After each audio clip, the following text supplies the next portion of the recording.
जी नमस्कार, आप देख रहे हैं फोकस बिहार न्यूज़। मैं हूँ आपके साथ अरुण साहब। अभी जो एक बड़ी घटना से आपको रूबरू कराएँगे, जो खोदामलपुर थाना क्षेत्र के जो है टारा बरियारपुर पश्चिमी वार्ड 1 में ये घटना हुआ है। लगभग 15 तारीख को ये घटना है, जो दिन के 2 बजे में जो है 6 घर जलकर राख हो गया। इन लोगों का, जो पीड़ित परिवारों का कहना है कि जो मेरा घर जो था, जिसमें सारे सामान खाने-पीने का भी सभी सामान जल के राख, हम लोग जो है बेघर हो गए हैं। लेकिन अभी तक जो है प्रशासन के द्वारा कोई उचित जो है नहीं मुआवजा, नहीं कोई रहने का व्यवस्था कराया गया है। तो उसी को देखते हुए जो है जो समाज सेवी लोग हैं पहुंच रहे हैं। कल भी डॉक्टर मृत्युंजय कुमार भी पहुंचे। आज जो है राम सखा महतो जो है जो अपना सहयोग कुछ करने के लिए पहुंचे हैं, लोगों से मिलने आए, लोगों का हालचाल जाने आखिर कैसे ये घटना हुआ।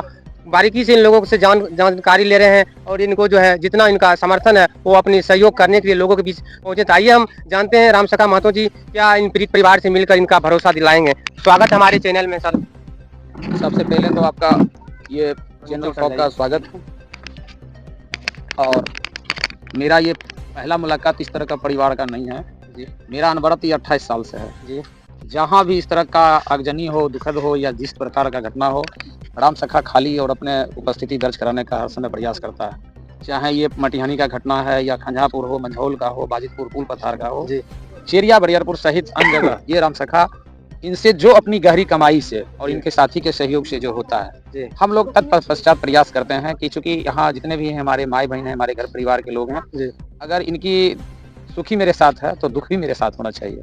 तो मैं आज इस दुख के वेला में यूँ मैं जाना, और जाने के बाद थोड़ा विलम्ब इसलिए हुआ कि मेरा पत्नी का लगातार वो स्वस्थ रहने के कारण मैं लेट आया हूँ। ये मेरे लिए भी दुखद है कि मैं लेट आया हूँ, लेकिन जितना भी हम हालचाल लगातार अपने गार्जियन से यहाँ बने हुए थे कि इस तरह है तो हम लोग पहुँचेंगे। और अभी आने के बाद में जो जानकारी मिला ये भी काफी दुखद है कि 5 दिन होने के उपरांत परिवार का बिल्कुल रूप से 6 परिवार इस आगजनी में पूर्ण रूपेण जल के राख हो गया है। रहने के लिए घर नहीं है। तो मैं आपके अभी तो चैनल के माध्यम से बोलते हैं, बाकी मैं फोन पर भी अभी पदाधिकारी से बात करूंगा कि अभिलंब इनकी व्यवस्था किया जाए। एक पन्नी से और 100 रुपया से क्या होगा। जैसे कि मैंने अभी परिवार से जाना हूँ कि मात्र सरकारी उसमें भी ये लोग वहां से पन्नी लाने गए हैं। और वहां पन्नी लाने गए हैं तो पन्नी के साथ साथ 100 रुपया मिला। ये एकदम सरकार की नीयत सही नहीं है।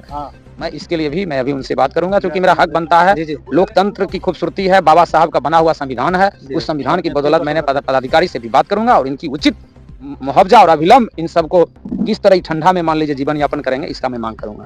तो इसमें अभी जो आप आए तो आकलन किए क्या क्या इसका नुकसान हुआ? मैं तो इसमें आते ही आकलन किया हूँ तो 6 परिवार पूर्ण रूप से इसमें आगजनी में पूरा आग लग के खाक हो गया। घर ये देखने की है, एक भी घर नहीं बचा हुआ। जहाँ तक कि बर्तन उर्तन जो था वो भी आग लगने के कारण बुझिए कि आग में बदल गया, केवल राख हो गया। और ये आप देख रहे हैं कि 1-2 करके 6 परिवार प्रभावित हैं।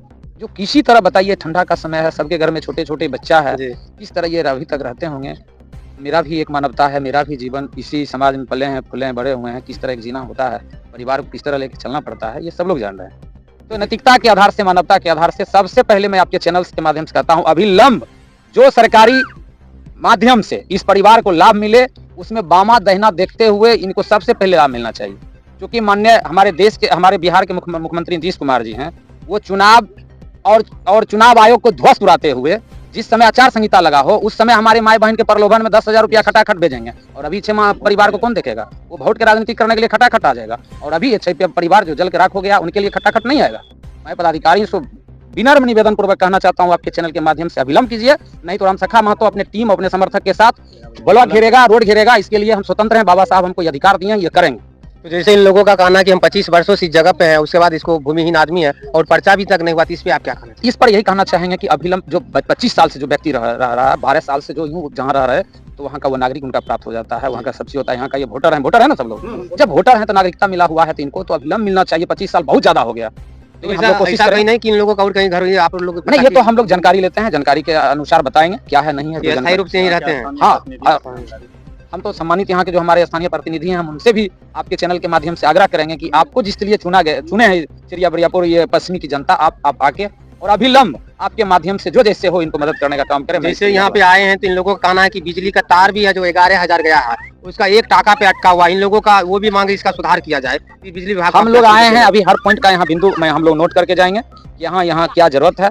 और मैं अपने बढ़िया छोटा प्रखंड स्तरीय, अंचल स्तरीय पदाधिकारी से लेकर मैं जिला तक पदाधिकारी से बात करके, और मैं चाहूंगा कि इनका जो समस्या होगा वो समाधान हो। बहुत धन्यवाद। और देखिए अभी जो राम सकल महतो हैं अपने साथ जो आए हैं और कम समय में जो देखिए एक जगह नहीं 3-3 जगह आज जो है उन परिवारों से मिले जिनके ऊपर संकट का बोझ हुआ। खंजापुर में भी मिल के आए और वहाँ में करोड़ में जो भी एक युवक का जो टावर से गिर के मर हुआ खंजापुर में, यानी कि लगभग 3-4 जगह जो है क्षेत्र भ्रमण किए और जो परिवार के साथ जो ये घटनाएं हुई है उन लोगों को मिलकर उनके जो है सहानुभूति कर रहे हैं, उनके सहयोग कर रहे हैं, उनके भरोसा दे रहे हैं और ये अपने जो है सहयोग करने के लिए आगे बढ़ने और दिलाने की भी कोशिश करेंगे। जो भी अधिकारी के साथ जो मिलके इनको बात करेंगे और उनसे दिलाने का काम करेंगे। तो आइए हम परिवारों से भी जानेंगे।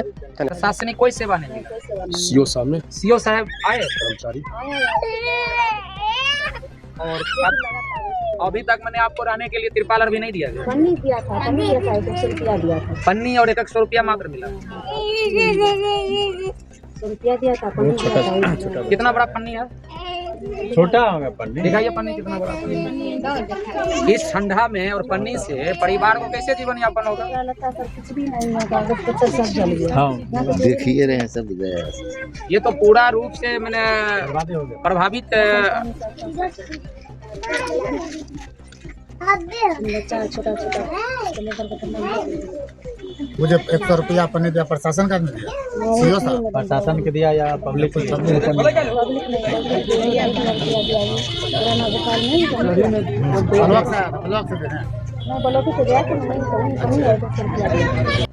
और फिर बाकी हम लोग प्रशासन से भी बात करेंगे। आप लोग की उचित जो है ये आप लोग इस आग से प्रभावित हैं, पूर्ण रूपेण से ये 6 घर जल चुका है। तो हम लोग सीओ से भी बात करेंगे।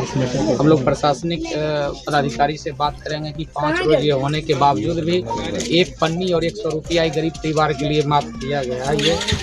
ये अशोभनीय है और चिंताजनक बात है कि हमारे 25 साल से जो बसे हुए इस बांध के किनारे परिवार और आग के कारण 6 घर प्रभावित पूर्ण रूपेण हो गया, जिसमें मात्र अभी सरकारी लाभ मात्र एक पन्नी और 100 रुपया मिला है। ये दुर्भाग्य किया हुआ है, पूरा कुछ भी किसी के पास नहीं बचा हुआ एकदम बड़ा